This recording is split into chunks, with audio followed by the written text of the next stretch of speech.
السلام علیکم، میں لبنہ ملک اپنے یوٹیوب چینل کے ساتھ آپ کی خدمت پہ حاضر ہوں، اور ایک گرما گرم خبر یہ ہے کہ کل رات 35 استعفے منظور کر لیے گئے پی ڈی ایم کی حکومت کی طرف سے۔ اور وہ استعفے کن لوگوں کے تھے؟ وہ استعفے پاکستان تحریک انصاف کے ایم این ایز کے تھے، جو رجیم چینج آپریشن کے بعد چونکہ پاکستان تحریک انصاف کے لوگ اسمبلی کا حصہ نہیں بننا چاہتے تھے، تو اس لیے انہوں نے وہ استعفے جمع کروائے تھے۔ اور وہ استعفے منظور کرنے میں پہلے تو بہت ساری قباحتیں ہمارے سامنے آتی رہیں، لیکن پھر ایک دم سے کل ایسا چینج کچھ آیا کہ وہ استعفے اچانک منظور کر لیے گئے۔ اور وہ کن لوگوں کے استعفے تھے جو منظور کیے گئے؟ انتہائی اہم ترین لوگ تھے۔ میں وہ نام آپ کے سامنے پہلے رکھتی ہوں کہ وہ کن لوگوں کے استعفے تھے، اور پھر اس حوالے سے ہم فردر اس چیز پہ ڈسکشن کریں گے کہ وہ استعفے صرف ان لوگوں کے ہی کیوں منظور کیے گئے۔ مراد سعید کا استعفیٰ منظور کیا گیا، عمر ایوب کا استعفیٰ منظور کیا گیا، اسد کیسر کا استعفیٰ منظور کیا گیا، پرویز خٹک کا استعفیٰ منظور کیا گیا، قاسم خان سوری کا نام بھی اسی فہرست میں شامل ہے، عالمگیر خان تھے، زرتاج گل تھیں، اور بہت سارے اور بھی لوگ۔ انہی میں مخصوص نشستوں پر عالیہ حمزہ اور کمل شوذب کا استعفیٰ بھی منظور کر لیا گیا۔ اور یہ استعفے کیوں منظور ہو گئے؟ اچانک ایسی کون سی قیامت آ گئی کہ خیال آ گیا کہ پہلے جو استعفے منظور ہو ہی نہیں سک رہے تھے وہ اچانک منظور کر لیے گئے؟ صرف وجہ یہ تھی کہ پنجاب میں جو صورتحال بنی اور خان صاحب نے اس کے بعد یہ کہا کہ ہم تحریک عدم اعتماد لائیں گے اور شہباز شریف اعتماد کا ووٹ لے کر دکھائے۔ تو ابھی یہ باتیں تو انڈر گراؤنڈ ہو رہی تھی، اس طرح سے ہم نے تو ابھی اسمبلی میں پوری طرح سے اس چیز پہ عمل درآمد بھی نہیں کیا تھا، لیکن پی ڈی ایم کو ڈر اتنا زیادہ ہے، وہ خوفزدہ اتنی زیادہ ہوئی کہ اس نے سوچا کہ اگر اعتماد کا ووٹ لینا پڑا تو یہ لوگ تو پاکستان تحریک انصاف میں ہیں، تو ہماری تو ساری باتیں ختم ہو گئیں، کیونکہ جو کچھ پنجاب میں ان کے ساتھ ہو گزرا ہے یہ تو بالکل پی ڈی ایم سوچ بھی نہیں سکتی تھی، کبھی ان کے ذہن میں بھی یہ چیز نہیں آ سکتی تھی کہ ہم پنجاب میں اس قدر ضلالت کا شکار ہوں گے۔ اور خان صاحب کا آپ کو پتہ ہے کہ عمران خان صاحب اسمبلی میں جانے کی بات کر رہے تھے، اور ڈیفینیٹلی انہیں کسی قیمت پہ یہ تو قبول تھا ہی نہیں کہ شہباز شریف اس حکومت میں ہوں اور وہ اسمبلی کا حصہ بنے۔ خان صاحب خود تو بالکل بھی نہیں اسمبلی میں جانا چاہ رہے تھے، لیکن وہ اپنے کچھ لوگ ضرور بھیج رہے تھے، اور صرف اس وجہ سے بھیج رہے تھے کہ وہ یہ جانتے تھے کہ یہ جو رجیم چینج کا ایک سلسلہ ہوا اور جس کی وجہ سے پاکستان تحریک انصاف کے لوگوں کو گھروں میں بٹھانے پہ مجبور کر دیا گیا، تو وہ اس حوالے سے کلیئر نہیں تھے۔ وہ چاہتے تھے کہ اب بجائے اس کے کہ کوئی نئی کھچڑی پک کے تیار ہو جائے، ہمیں تھوڑا سا آگے آ جانا چاہیے اور دیکھ لینا چاہیے کہ کس طرح سے ہم اپنے ملک کو فلاح اور بہتری کی طرف لے کر جا سکتے ہیں۔ خان صاحب کی چلائی ہوئی تحریک جو تھی اس کا بیانیہ تو گھر گھر پہنچ گیا ہے، اس میں تو کوئی دوسری بات نہیں ہے کہ خان صاحب کی بات کسی تک نہیں پہنچی، ہر جگہ وہ بات جا پہنچی ہے، اور لوگ بہت پوری طرح سے پر امید ہیں کہ انتخابات آنے والے ہیں۔ اور خان صاحب کی بھی سوچ یہی تھی، خان صاحب بھی یہ جانتے تھے کہ اگر انتخابات ہوں گے تو ڈیفینیٹلی جو کوئی بھی ہم نگران حکومت کی بات کرتے ہیں کہ نگران حکومت کوئی بھی آئے گی، تو نگران حکومت آنے کا سلسلہ بیسکلی یہی بنتا ہے کہ اپوزیشن لیڈر اور حکومتی بندہ جو ہوتا ہے، جو وزیر اعظم ہوتا ہے، ان دونوں کی کولیبریشن کے ساتھ، ان دونوں کی مشاورت کے ساتھ کوئی بھی نگران سیٹ اپ آتا ہے۔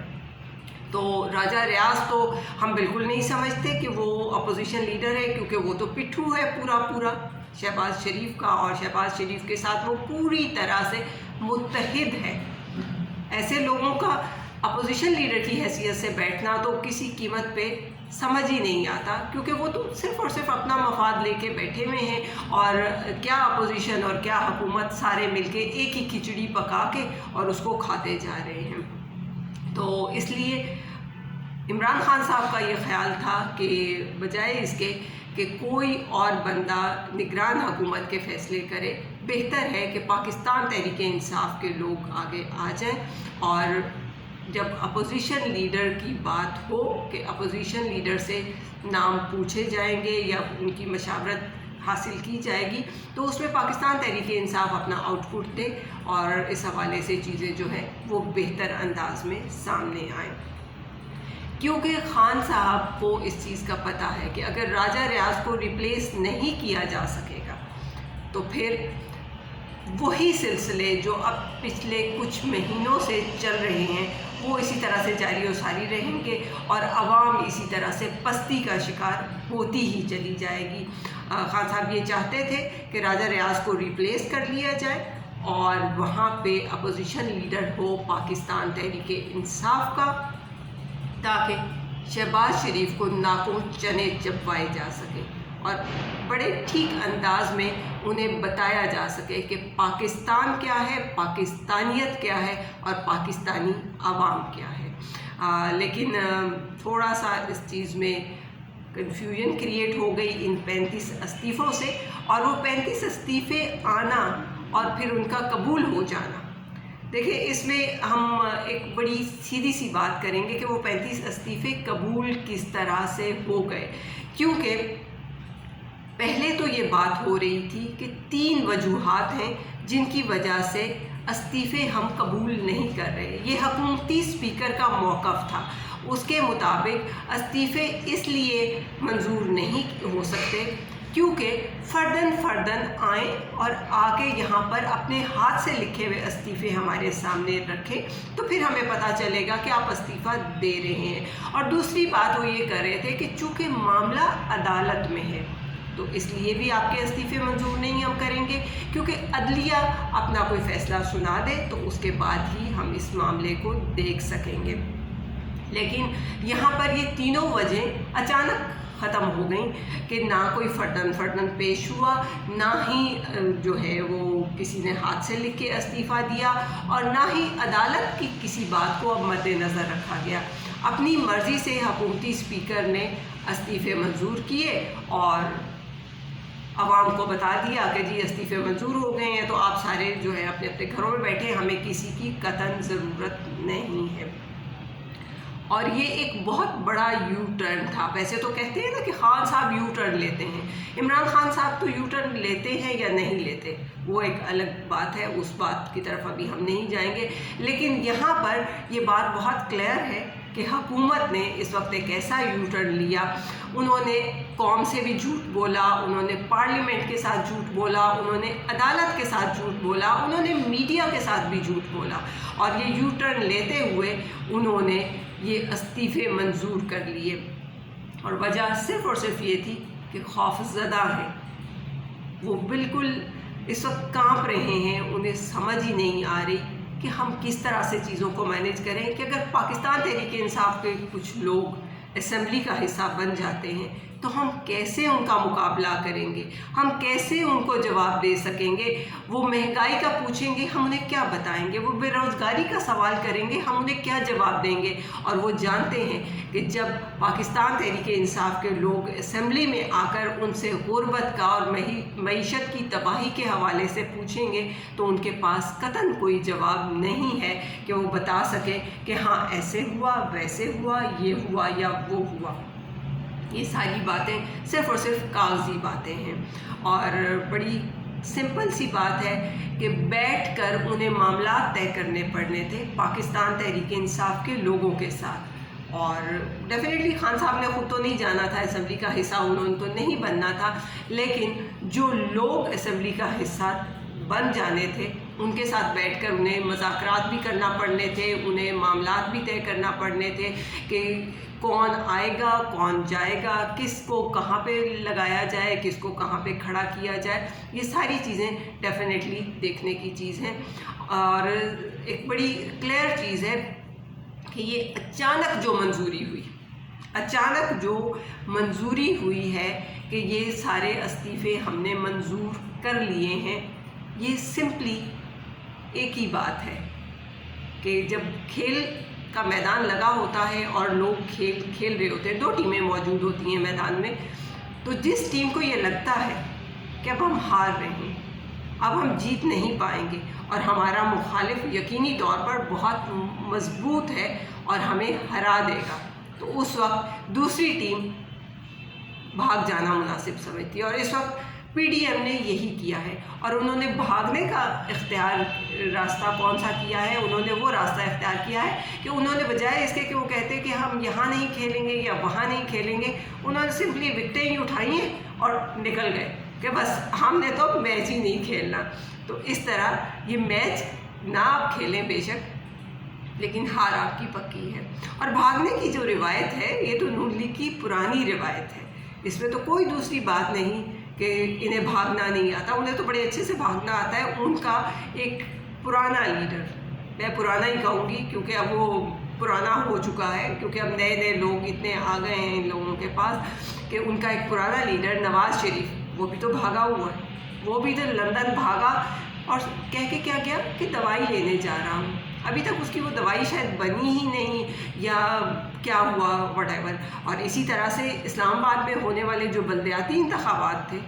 उनमें से भी ये ऐसे भागे हैं कि रहे रब का नाम। और ये एक बड़ी सीधी सी बात है कि जिन लोगों के इस्तीफ़े मंजूर हुए वो कौन लोग हैं। मैंने पहले भी ये कहा कि हम थोड़ी देर बाद ये चीज़ डिस्कस करते हैं कि वो कौन लोग हैं। वो लोग हैं जिनको हम PTI का असासा कह सकते हैं, जिनको हम PTI का असल चेहरा कह सकते हैं। वो कासिम खान सूरी हों, वो कमल शोज़िब हों, वो आलिया हमज़ा हों या वो अली ज़ैदी हों, ये तमाम वो चेहरे हैं जो पाकिस्तान तहरीक इंसाफ के असल चेहरे हैं। और असल तकलीफ़ ही इन लोगों से थी, सिर्फ़ और सिर्फ इस्तीफ़े पहले मंजूर ही उन लोगों के किए गए हैं जिनसे असल डर था कि ये लोग अगर असेंबली में आएंगे, बैठेंगे और ये जितना बबांगे दहल बोलते हैं, बग़ैर डरे बात करते हैं, ये ना हो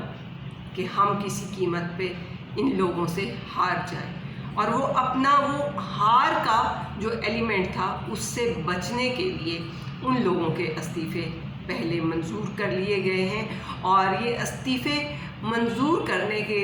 आपको वजह तो पहले ही पता चल चुकी है कि क्या वजह है। और ख़ास तौर पे इन तमाम लोगों के इस्तीफ़े मंजूर करने की एक अहम वजह ये थी कि इन लोगों को लग रहा था कि ये 35 लोग जिनके हमने इस्तीफ़े मंजूर किए, अगर हमने इनको असेंबली में आने दिया, यहाँ आकर बैठने दिया,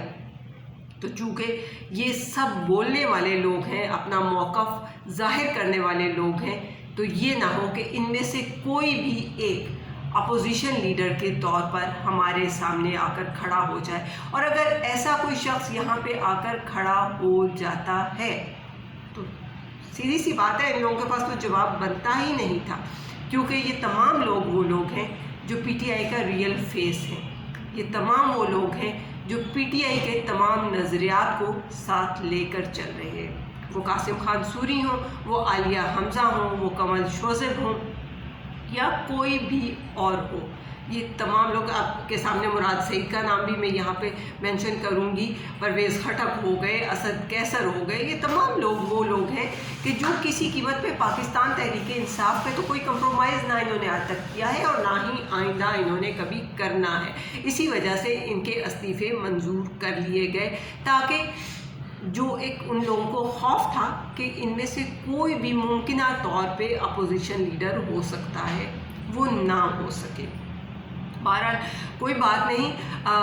खान साहब मज़ीद 35 भेज देंगे, उनके भी इस्तीफ़े मंजूर कर लीजिए, फिर 35 आएंगे, उनके भी इस्तीफ़े मंजूर कर लेना, जो मर्ज़ी करते रहो आप लोग। पाकिस्तान तहरीक इंसाफ ना डरी है और ना ही डरने वाली है, वो उसी तरह से सामने आएंगे जिस तरह से सामने आते रहे हैं। और अगर इसी तरह से ये इस्तीफ़े 35 करके मंजूर करते जाओगे तो फिर ही है कि कोई चांस इतना सा शायद बच जाए कि राजा रियाज बच जाए। अव्वल तो ایسا کوئی چانس نہیں ہے، لیکن اتنا سا چانس کیا پتہ کہیں کوئی بن ہی جائے۔ اور اب دیکھیں کہ سارے ان کے پاس جواز ختم ہو گئے۔ پہلے یہ استعفے اس لیے منظور نہیں کر رہے تھے کہ فردن نہیں آئے ہیں ہمارے پاس، پھر یہ بات بھی سامنے آ گئی کہ ہاتھ سے لکھ کے نہیں پیش کیے گئے استعفے، اور پھر یہ بھی کہا گیا کہ عدالت میں معاملہ ہے، اس لیے ہم اس چیز کے حوالے سے کوئی ابھی بات نہیں کریں گے۔ لیکن اب نہ یہ جواز رہا کہ استعفے ہاتھ سے لکھے ہوئے آنے چاہیے، وہ جیسے بھی آ گئے بس آ گئے اور منظور بھی ہو گئے، اور نہ ہی فردن کسی کو پیش ہونے کا کہا جا رہا ہے، اور نہ ہی عدالت کی کوئی وقت بچی ہے، کیونکہ عدالتی فیصلے کا انتظار کیے بغیر اور عدالت کی تمام تر باتوں کو دیکھے بغیر اپنا فیصلہ انہوں نے سنا چھوڑا ہے۔ بہرحال جو مرضی یہ لوگ کرتے رہیں، جیسے بھی یہ کرتے رہیں، کوئی فرق نہیں پڑتا، کیونکہ پاکستان تحریک انصاف کے لوگ پوری طرح سے متحد ہیں، اور پاکستان تحریک انصاف کو عوام کی جتنی سپورٹ حاصل ہے، اس پہ تو قطعاً کوئی دوسری بات ہی نہیں ہے۔ اور یہاں پہ ایک اور بات بھی میں آپ لوگوں سے ڈسکس کرتی چلوں کہ مولانا فضل الرحمان نے کل کیا کہا۔ رات کو انہوں نے یہ کہا کہ یہ تمام نشستیں جو خالی ہو رہی ہیں، یہاں پہ ضمنی الیکشنز ہوں گے تو پی ٹی ایم کا کوئی رکن یہاں سے الیکشن نہیں لڑے گا۔ مولانا صاحب، آپ ایسے ٹریپ میں ہمیں نہیں لا سکتے، آپ یہ ٹریپ عمران خان صاحب کو نہیں اس میں لا سکتے، کیونکہ خان صاحب بہت اچھے سے جانتے ہیں کہ آپ کس طرح کی باتیں کرتے ہیں اور آپ کی باتوں میں کتنا وزن ہوتا ہے یا نہیں ہوتا۔ بہرحال کوئی اس میں مسئلہ نہیں ہے، آپ جو مرضی کہتے رہیں، جس طرح مرضی کرتے رہیں، ہمیں کم از کم اس چیز کی کوئی پرواہ نہیں ہے۔ اور اس وقت پراپرلی الیکشن کا ماحول بننے جا رہا ہے، اور ہوپ فلی خان صاحب ان 35 کی 35 نشستوں پر، کم از کم میں یہ سمجھ رہی ہوں کہ 35 کی 35 نشستوں پر اگر خان صاحب الیکشن لڑتے ہیں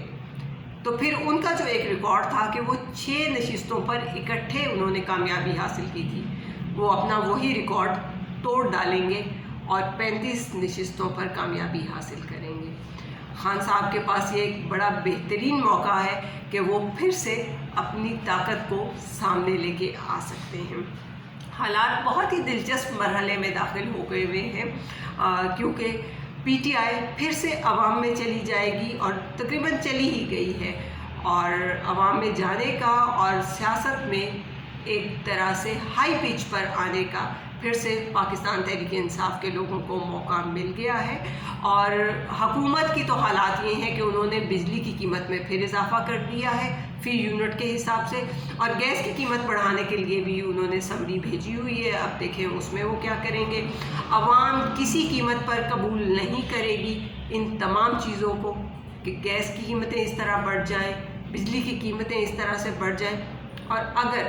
شہباز شریف کو یہ لگتا ہے، پی ڈی ایم کے لوگوں کو یہ لگتا ہے کہ اس طرح کی چیزیں کر کے ہم ووٹ لے سکیں گے، تو سوال ہی پیدا نہیں ہوتا، کیونکہ اب عوام ان کو ایسا پھینٹا لگائیں گے کہ ان کو پتہ لگ جائے گا کہ ہمارے ساتھ ہوا کیا ہے اور کس طرح سے ہوا ہے۔ عوام اپنا تمام تر بدلہ ووٹ کے ذریعے ہی لے گی، اور ان کو اٹھا کے بہت دور کہیں پرے پھینک دے گی۔ اللہ کرے کہ پاکستان تحریک انصاف کے لوگ جو بہتر انداز میں پاکستان کو لے کے چلنا چاہتے ہیں، ان کو کامیابی حاصل ہو، اور پاکستانی عوام جو اس حوالے سے بہت کلیئر ہے کہ ہم نے پاکستان تحریک انصاف کی حکومت کو ہی واپس لے کر آنا ہے، عمران خان کو ہی وزیر اعظم پاکستان کی کرسی پر بٹھانا ہے، تو یہ اپنے اس مقصد میں کامیاب ہو سکیں اور پاکستان بہتری اور فلاح کے راستے پر آگے بڑھ سکے۔ پاکستان زندہ باد، پاکستانی عوام پائندہ باد۔